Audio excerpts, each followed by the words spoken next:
क्या अडानी को 5-5 एयरपोर्ट जो है वो दे दिए गए, जबकि नियम 2 का था। ठीक है, वो नियम जो है अडानी जी के लिए बदल दिए गए। आपको नहीं लगता कि गिरमान की तरह कुछ आप ज्यादा दान दक्षिणा जो है सरकार के नियम 2? बिल्किस बानो का जो मुद्दा है वो कब से चला आ रहा है, लेकिन उसके रेपिस्ट को और हत्यारों को रिहा कर दिया गया, ऐसा क्यों सर? बीजेपी सरकार ने क्यों सर? बिल्किस बानो के लोग आजादी की लड़ाई लड़के आए हैं, जो उनको आप माला पहनाते हैं। क्या बात करते हैं आप? रेपिस्ट को आप संस्कारी बुलाइएगा, शर्म आनी चाहिए आपको। खिलाफ मुकदमा कर देना। आप ये जो मटक मटक के बोलते हैं, आप क्या करने के लिए बैठे हैं सरकार में? आप उठाइए, ऐसे झुंझुना बजाइए। आप लोगों को ठंडक नहीं लग रही है, उम्र बढ़ रही है। आप ये मेरे नहीं शब्द है, ये आपके आका के हैं। जस्ट फॉर योर मित्रालय, उनको ताली बजाने दीजिए। काहे तैयार रही है आके? हमारे लिए भी ताली बजाने दीजिए। आपकी बड़ी नजर रहती है मेरी आंखों पर। आप तैयार रही थी तो दिख गए। नहीं, मैं देख रही थी कौन एक अकेला आदमी ताली बजा रहा है, किसी की बात है। चलो भाई देखो अब मैं क्या करता हूँ। सुधांशु जी, पहला प्रश्न आप ही से। सत्ता में आप और गृह मंत्री जी चैलेंज दे रहे हैं राहुल गांधी को, क्यों? उसका कारण यह है कि राहुल गांधी जी भारत के लोकतंत्र के बारे में विदेश में जाकर बोल चुके हैं।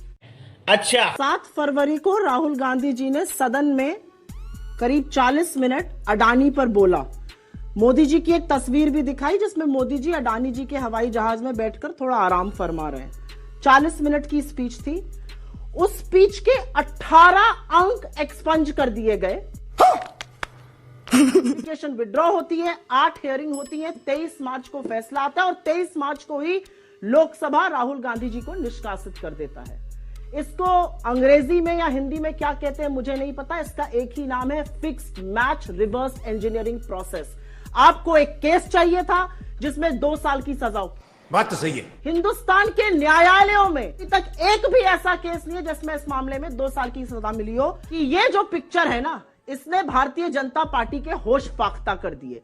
और इसलिए कर दिए क्योंकि उनको समझ में आ गया अगली बार भी जब राहुल गांधी जी बोलेंगे सदन में तो अडानी पर बोलेंगे। और कांग्रेस के प्रखर प्रवक्ता उर्फ मीडिया सेल की हेड सुप्रिया सिन्हा और बीजेपी की राज्यसभा की सांसद सुधांशु त्रिवेदी के साथ हुई तीखी भाजपा की इस महाइतिहासकार उर्फ महाज्ञानी प्रवक्ता को लाइव डिबेट पर ही कांग्रेस प्रवक्ता ने बख्शिया उठे। दरअसल ये डिबेट हो रहा था कांग्रेस के पूर्व अध्यक्ष राहुल गांधी जी को देश के गृह मंत्री श्री अमित शाह जी ने दिया चुनौती। इसी मुद्दे को लेकर हुई थी ये बहस, जहाँ पर कांग्रेस प्रवक्ता ये बार बार आरोप लगाता हुआ दिखा गया कि अडानी जी को लेकर क्यों मोदी जी म्यूट। अडानी जी के नाम सुनते ही सुधांशु त्रिवेदी को साफ सुन गया और यहाँ पर बैठे हुए स्टूडेंट ने भी बीजेपी की दोगलापन को देखकर पूछा सुधांशु त्रिवेदी से सवाल, मोदी जी ने देश के कानून को ताक पे रखते हुए क्यों अडानी जी को देश की संपत्ति एक के बाद एक दिए जा रहा है। स्टूडेंट की ये सब सवाल सुन के बौखलाने लगाई भाजपा की यह प्रवक्ता फिर 1975 में चले गए। उसकी इस रवैया को देखकर कांग्रेस प्रवक्ता ने उसको लाइव डिबेट में ही धज्जियां उड़ा दिया।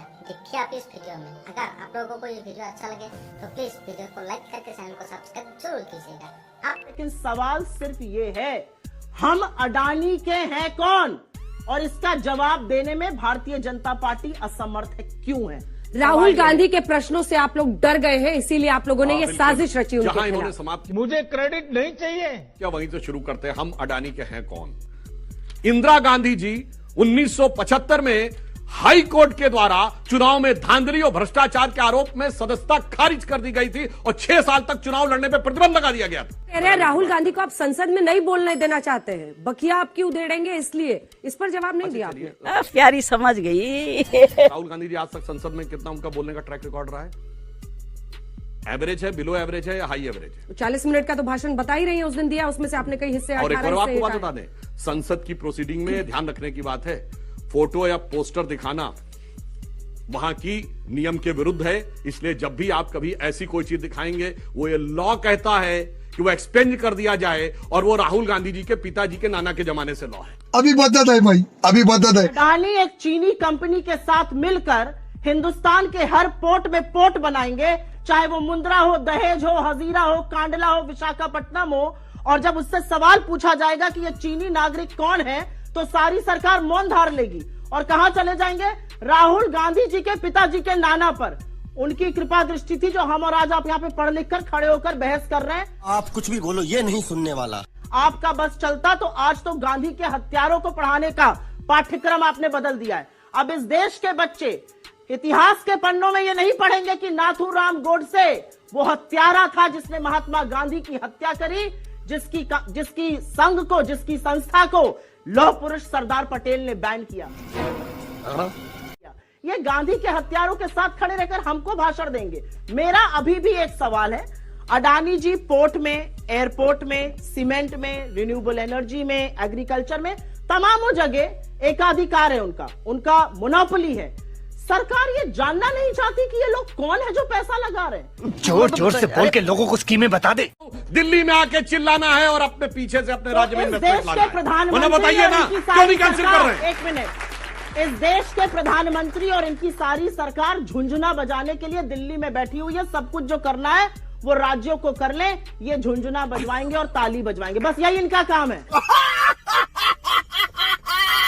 आप दिल पर हाथ रख के एक बात बता दीजिए, इतने आक्षेप लगे हैं, जांच होनी चाहिए या नहीं होनी चाहिए? हाँ या ना में जवाब दीजिएगा, इधर उधर की बातें मत करिए। अगर हाँ आक्षेप में सब्सटेंटिविटी हो तो होनी चाहिए या ना? कोई जांच में सब्सटेंटिविटी हो तब होनी हाँ चाहिए या ना? ना नहीं बता हाँ या ना पाएंगे। बोलता। समझ रहे हो आप? अडानी पर घेरो सर, तो गला सूखने अगर लगता आप है। इतना ही कह रहे हैं तो जेपीसी करा दीजिए ना। जेपीसी में दिक्कत क्या है? अगर विपक्षी पार्टी बहुत उम्मीद अच्छी कर बात रही है है। जेपीसी ज्वाइंट पार्लियामेंट कमेटी कराइए और उसके बाद 2000 आपको क्या ये डर लग रहा है? 2001 में जब स्टॉक मार्केट से हुआ तब आपकी सरकार की, 2003 में भी जेपीसी हुई आप ही की सरकार में जब पेस्टिसाइड्स वाला केस, सॉफ्ट ड्रिंक केस हुआ, तो अब क्यों नहीं करा रहे? क्या दिक्कत है? करा दीजिए, अगर आप इतने ही सत्यवानी है तो करा दीजिए। इस सज्जन को क्या तकलीफ है भाई? और एक और जवाब सही जवाब देते हैं। देखिए ये कह रहे हैं जेपीसी करा दी जाए, किसके आधार पे? चूंकि सेबी, एसबीआई, एलआईसी ने तो नहीं कहा है। बता दें ये क्लॉज, मैं विचार करने को तैयार हूं। बताइए। अरे भाई, फॉरेन कंपनी को बुला ही नहीं सकते। इतना टेस्ट बनाइए, पानी पीजिए थोड़ा। बोलिए। इनकी प्रॉब्लम क्या है कि अडानी जो है वो ऐसी हड्डी है जो ना निगली जा रही है ना उगली जा रही है। उगल सकते नहीं है क्योंकि प्रधानमंत्री मोदी के मित्र हैं। बीच में मत बोलिए। प्रधानमंत्री मोदी के मित्र, अरे उनको ताली बजाने दीजिए, काहे तैर रही है आंखें? हमारे लिए भी ताली बजाने दीजिए। नहीं सारुण के यहाँ कुछ तो गड़बड़ है, जरूर कोई ना कोई गड़बड़। अच्छी बात है, जाओ बच्चों। आपकी बड़ी नजर रहती है मेरी आंखों पर। आप तैर रही थी तो दिख गई। नहीं, मैं देख रही थी कौन एक अकेला आदमी ताली बजा रहा है, खुशी की बात है। दिख गई, आप तैर रही थी तो दिख गई। अब सुनिए मेरी नजर अपने पे रखिए, आंखों पर नहीं मेरी। अरे सामने वाले पर नहीं, मत रखिए। क्या है कि ये हड्डी है जो ना उगली जा रही है ना निगली जा रही है। निगल सकते नहीं है क्योंकि सारा देश वही सवाल पूछ रहा है कि प्रधानमंत्री मोदी और उनकी सरकार भ्रष्टाचार से घिरे आरोपों के एक व्यक्ति के बचाव क्यों कर रही है। मैं नहीं बताऊंगा। अगर दूध का दूध और पानी का पानी करना है, कर दीजिए जेपीसी। काहे होश फाख्ता हो जाते हैं? क्यों गला सूखने लगता है जेपीसी के नाम से? आपको पता है मोदी जी ने कहा था कि वो लाल आंखें दिखाएंगे चाइना को, लाल आंखें दिखानी चाहिए। झूले पर पींगे ले रहे हैं और जब लाल आंखें दिखाने का वक्त आया तो मोदी जी लाल शर्ट पहन के खड़े हो गए जी हजूरी करने के लिए। मुझे क्रेडिट नहीं चाहिए। ये देखिए, महाबलीपुरम में नारियल पानी पिएंगे और जब आया जाबाजों की शहादत का बदला लेने का वक्त तो आपकी आंखों में धूल झोंकने के लिए इक्के दुक्के ऐप बैन कर दिए। लेकिन चाइना को सबसे बड़ा ट्रेडिंग पार्टनर बना दिया। $100 बिलियन का ट्रेड डेफिसिट है आज चाइना के साथ। जवाब अरे बाप रे, ये तो धोती खोल रहा है। $100 बिलियन का एक तरह से हम चाइना से सामान खरीद रहे हैं, उनको पैसा दे रहे हैं, लो और अतिक्रमण करो। ये कह रहे हैं इक्के दुक्के ऐप बंद कर दिए। ये बताइए, आईफोन 14 पहला आईफोन है जिसमें 25% भारत में बने हैं। ये चाइना से शिफ्ट होकर आया है। डेटा तो आप ही का है $100 बिलियन का, उसका जवाब दे दीजिए। क्या बच्चों को बरगलाते हैं हर बार पे? ये हुई ना बात। $100 बिलियन ट्रेड डेफिसिट कैसे हुआ उसका जवाब दीजिए। उसका भी जवाब देते हैं। जलेबी मत बनाइए। अरे जलेबी नहीं, सीधा जवाब दीजिए। जलेबी नहीं, झूला झुलाते हैं। आइए झूला झुलाते हैं। अरे झूला ये झूल रहे हैं, अरे वही झूला ये झूल रहे हैं प्रभु, झूला आपके आका झूल रहे हैं। ये देखिए मोदी जी, मैं बता रहा हूं चीन जी के साथ झूला झूल रहे हैं। आप स्टूडेंट वैसे हैं जो दूसरा पढ़ लेता तो कहते हैं काहे इतना पढ़ रहे हो, सब आ जाएगा, हो जाएगा मैनेज। दिखाने की जरूरत नहीं पड़ती है, जिसको सब जानकारी होती है। $100 बिलियन का ट्रेड डेफिसिट कैसे आया? अब रिपीट हो रहा है, अब स्लाइड के साथ साथ रिपीट भी हो रहा है भाई। वो टेप रिकॉर्डर जवाब सुनिए। आप सुनिए। महाबलीपुरम जानते क्यों ले गए थे मोदी जी? आपको पता है महाबलीपुरम में मेरा सवाल सुप्रिया मैम से है। मैम, आप बोलती हो कि राहुल गांधी को बोलने नहीं दिया जाता, तो राहुल गांधी को तो बोलने ही नहीं आता है। पूरा देश टकटकी लगा कर देख रहा है कि राहुल गांधी को बोलने कब आएगा। कभी आलू से सोना निकाल देते हैं तो कभी पूरा मोदी समाज को टारगेट करके अपना सदस्यता गंवा बैठते हैं। बवासीर एक आम समस्या है। बहुत बढ़िया सवाल किया है तुमने, और जिस व्हाट्सएप यूनिवर्सिटी को पढ़ के आए उस पर भी तुम्हें ज्ञान बताती हूँ। नीरव मोदी, ललित मोदी और नरेंद्र मोदी पर आक्षेप था। ना नीरव मोदी ओबीसी है, ना ललित मोदी ओबीसी है। ओबीसी महासभा ने नड्डा जी को लीगल नोटिस भेजा है। कल परसों रात को लीगल नोटिस भेज के कहा है आप हमारा अपमान कर रहे हैं, ऐसे भगोड़ों और चोरों के साथ हमारा नाम लेकर। तू समझा? हाँ।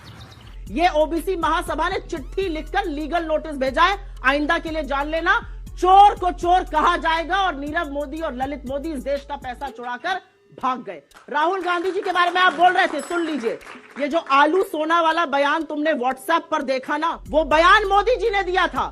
राहुल जी उसको बता रहे थे कि कैसे मोदी जी ने कहा, इन्होंने क्लिप काटी और वो चर्चित कर दिया। इतने गंदे और घटिया किस्म के इंसान हो। आंखें बंद करिए और अमित मालविया का नाम बताइए, क्या आता है आपके मन में? और क्या है बीजेपी आईटी सेल? क्या है? फेक न्यूज की सबसे बड़ी फैक्ट्री। उस जगह से निकले हुए फेक न्यूज को ब्रह्मा का सत्य मत मानिए, क्योंकि वहां से निकली हुई अधिकांश बातें झूठ होती हैं। और ये मैं नहीं कह रही हूं, ये सोशल मीडिया प्लेटफॉर्म्स ने लिखकर कहा है, मैनिपुलेटेड मीडिया। गजब बेइज्जती है। 2019 के चुनाव के समय वो राजस्थान में गए और कांग्रेस के एक बहुत बड़े नेता थे कुंभाराम जी, उनके नाम पर कांग्रेस ने योजना चालू की थी और वो एक नहीं 3 बार बोल गए कि मैं इस सरकार को बधाई देता हूं कि उन्होंने कुंभकर्ण योजना शुरू की थी। अब कोई भारत के बारे में सोच सके कुंभकर्ण के नाम पर अभी मजा आएगा ना भिड़ो। हाँ, इसका तो वीडियो अवेलेबल है, आप दिखाइए, आप दिखाइएगा। अगर कुंभकर्ण योजना नहीं बनी, आप लगाते। अरे भाई तथ्य क्या, हम तो कह रहे हैं मोक्ष गुंडम विश्वेश्वरैया, तो पता नहीं क्या हो जाता। एक मिनट अंजना जी, नहीं 1 मिनट रुक जाइए। इन्होंने बोला थोड़ा मैं भी तो इनकी झूठ का पर्दाफाश करूं। ठीक है। बेटी बचाओ बेटी पढ़ाओ तो सुना था, बेटी बचाओ बेटी पटाओ नहीं होता था भैया। ये सुन लिया। 140 करोड़ लोग हैं इस देश में, 140 करोड़। उस 140 करोड़ लोगों के देश में 600 करोड़ वोटर मिल जाते हैं मोदी जी को। Once more, once more, once more. Kabir, Guru Nanak और विवेकानंद, अलग अलग सदियों में पैदा हुए लोग एक साथ बैठकर चर्चा करते हैं और हर उस जगह जहां मोदी जी जाते हैं वहां से उनका पुराना नाता हो जाता है। बांग्लादेश जिसको हम सपोर्ट कर रहे थे, उसके लिए भी कहीं क्रांति कर रहे थे। तो झूठ की दुकान आपकी है। देख कमीना कैसे चुप हो गया, बोलती बंद होगी देख कमीने की। झूठ का पुलिंदा आप रचते हैं, फेक न्यूज की फैक्ट्री आप चलाते हैं। आपके लोग फेक न्यूज के लिए जाने जाते हैं। मुझे इस तरह की बातें मत बताइए। अच्छा, ये इतने बड़े सच्चे हैं, ये कहते हैं ठंड है नहीं। ये तो तुम सोच रहे हो, इसलिए इतना सच्चा देख देख के गच्चा खा रहे हैं भाई। आप तो इतने सच्चे हैं कि ठंड है नहीं, लोगों की उम्र बढ़ रही है इसलिए ठंडक लग रही है। हाँ भाई, कैसी लगी? बादल आ गए तो रडार देख नहीं पाएगा। ये ऐसे ऐसे उम्र तो राहुल गांधी के 50 के ऊपर हो गई भाई, युवा है। तथ्यों के मालिक है भैया। मोदी जी कहते हैं बादल आ गए तो रडार नहीं देख पाएगा। और क्या आप लोगों को ठंडक नहीं लग रही है, उम्र बढ़ रही है। आप, ये मेरे नहीं शब्द हैं, ये आपके आका के ही हैं। Just for your information. क्या बात है सर, क्या बात है सर। उन्होंने अगर बाहर जाके कोई मानहानि मामलों पे दर्ज हुआ, फिर उन्हें तुरंत ही के कुछ सालों बाद मतलब केस चला और उनकी पार्लियामेंट मेंबरशिप रद्द कर दी गई। लेकिन बिल्किस बानो का जो मुद्दा है वो कब से चला आ रहा है, लेकिन उसके रेपिस्ट को और हत्यारों को रिहा कर दिया गया। ऐसा क्यों सर? शाबाश बेटा, बहुत बढ़िया। और बीजेपी सरकार के लिए क्यों सर? शाबाश बेटा, बहुत बढ़िया। बिल्किस बानो के जो आरोपी थे वो 14 साल जेल काट के आए। कश्मीर में हजारों लड़कियों कहा गया दिमागी नहीं, चले जाओ, नैतिक दिवालियापन है। नैतिक दिवालियापन है। एक औरत होने के नाते मैं कह रही हूँ, आपके नैतिक दिवालियापन पर मुझे दुख होता है। आपके नैतिक दिवालियापन पर मुझे बड़ा दुख होता है। जलाल खोपड़ी तोड़ साले का। ये लोग हमारे सार्वजनिक जीवन के लोग हैं, जो आज बिल्किस बानो के लोग आजादी की लड़ाई लड़के आए हैं, जो उनको आप माला पहनाते हैं। क्या बात करते हैं आप? आपके एमएलए कहते हैं, आपके एमएलए कहते हैं वो संस्कारी है। क्या बात करते हैं आप? रेपिस्ट को आप संस्कारी बुलाइएगा? शर्म आनी चाहिए आपको। शर्म कर, शर्म। इन्होंने हर व्यक्ति का जो एनसीएलटी के माध्यम से अडानी को एसेट मिला, उसके खिलाफ ईडी और सीबीआई थी। ट्रैक रिकॉर्ड उठा के देख लीजिए। क्यों ऐसा करते हैं? ये पूछिए इनसे ये बात। इनके यहाँ फेयर में L1 वो हो गया जिसके पीछे ईडी और सीबीआई थी। कितना बढ़िया तर्क दिया कि इनके यहाँ कॉन्ट्रैक्ट में। समझ में नहीं आता। ये बताइए आप क्या करें? अच्छा, ये बताइए, उठा के बाल्टी मारेगा साला, पानी नहीं मांगेगा। केंद्र सरकार ने या राजस्थान सरकार ने? जानते हैं ना, हम ये कह रहे हैं समझते हैं। राजस्थान सरकार ने दिया है कि उन्होंने ये बात नहीं करते। तो L1 बिडर तो इसमें भी थे, L1 बिडर नहीं थे प्रभु, एनसीएलटी के एसेट्स में नहीं थे। मैं इसीलिए तो कह रहा हूँ आपसे। अच्छा, तो कैंसिल कर दीजिए ना। हम कैसे एनसीएलटी के एसेट को आप? अरे भाई, आप कह रहे हैं राजस्थान सरकार ने दिया कॉन्ट्रैक्ट की केंद्र सरकार ने दिया। झुंझुना बजाएंगे। 9 साल से अच्छा झुंझुना बजा रहे हैं। कैंसिल नहीं करिए तो हाथ जमीन क्यों उठाइए, दे रही? ऐसे झुंझुना बजाइए। जमीन 9 साल क्यों दे से रही बजा भाई? रहे हैं। 9 साल से बजा रहे हैं, अभी और अरे बजाइए। 3-3 जी से है क्या अडानी को 5-5 एयरपोर्ट जो है वो दे दिए गए, जबकि नियम 2 का था। ठीक है, वो नियम जो है अडानी जी के लिए बदल दिए गए। आपको नहीं लगता कि एक यजमान की तरह कुछ आप ज्यादा दान दक्षिणा जो है सरकार दे रही है? नियम 2 आप क्रोनोलॉजी समझ लीजिए। जिस जमाने में एयरपोर्ट इनके जमाने में दिए गए तो कहा जाता था जिसके पास एयरपोर्ट का एक्सपीरियंस हो बताइए। दोनों कंपनियों के पास था एयरपोर्ट का एक्सपीरियंस। दिल्ली बॉम्बे दिया गया था, पूछो। अरे आपके नियम बनाते समय जो रूल था उसको आपने रातों रात बदला। मैं आपके नियम और की बात कर रहा हूं। अपने मंत्रालय के अगेंस्ट जाकर आप कुछ भी बोलो, ये नहीं सुनने वाला।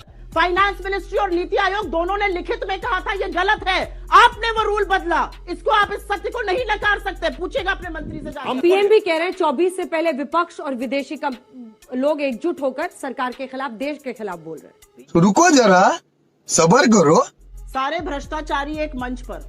इस तस्वीर में कौन कौन है? नरेंद्र मोदी जी के साथ 40% पे CM Bommai, Yediyurappa, Lalit Modi, job scam करते हुए शुवेंदु अधिकारी, जो अब ऐसी वॉशिंग मशीन से ऐसी गंगा में गोता निकाल के आ गए हैं जो भारतीय जनता पार्टी चलाती है, ऐसा सर्फ जिससे सारे दाग धब्बे धुल जाते हैं। समझ रहे हो आप? इसमें इनके साथ गौतम अडानी परम मित्र हैं। इसमें इनके साथ हेमंतो बिस्व शर्मा है, उनके ऊपर शारदा स्कैम था। इसमें इनके साथ, ये तो बड़ी अच्छी बात है भाई, अभी मेघालय में चुनाव हुआ, कॉनराड सांगमा को इन्होंने बोला चुनाव होते ही स्पेशल सुप्रीम कोर्ट का टास्क फोर्स गठित करेंगे, इतने भ्रष्टाचारी हैं। चुनाव होते ही तुरंत पहुंच जाते हैं सांगमा के साथ सरकार बनाने के लिए। हिपोक्रेसी की भी सीमा होती है। इसमें इनके साथ नारायण राणे और रघुवर दास है। एजेंसीज इनके खिलाफ कब एक्ट करेंगी अंजना जी? ये भी तो सवाल पूछना चाहिए ना। इन सबके खिलाफ केसेस है। आपने सुना इनको किसी केस के लिए, किसी सुनवाई के लिए बुलाया गया, इनको प्रताड़ित किया जा रहा है। चौगुना हुआ है ईडी का केस 2014 के बाद और 95% केस विपक्ष के खिलाफ है। मुझे क्रेडिट नहीं चाहिए, क्योंकि आपके अपने लुटेरे जो यहां पर बैठे हुए हैं या जो लोग देश छोड़ के भाग गए उनको आप वापस नहीं बुला ला रहे हैं। आप मेहुल भाई करते रह गए, इंटरपोल ने नोटिस ही विड्रॉ कर ली। आप मेहुल भाई करते रह गए। ललित मोदी ऐसा चोर जो इस देश का भगोड़ा है, वो विदेश से धमकी दे रहा है सांसद को, एक पब्लिक लाइफ के फिगर को। ये आपने चोरों का हौसला बढ़ाया है। क्या बात करते हैं आप? ये हुई ना बात।